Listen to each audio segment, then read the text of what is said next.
There are two mottos I have in my, I chose two mottos as a bishop.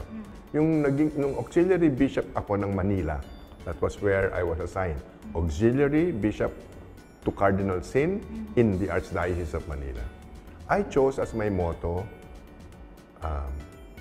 in Latin, Gratia Dei Sum.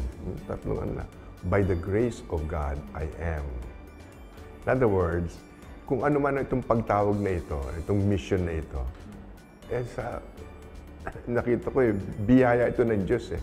Nasa Diyos ito eh. Siya ang tumawag, siya ang nabigyan ng biyaya.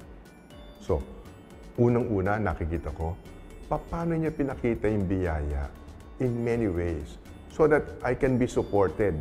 I can see that my life is really the priesthood.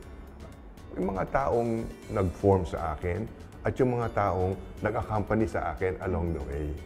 I think they were God's hands saying, I am with you. Hindi kita iiwan. Parang ganon.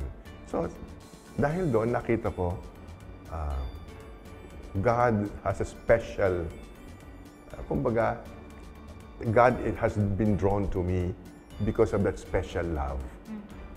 Kaya sa akin ang pinili ko rin is, you are my beloved son. Yun ang sa akin eh.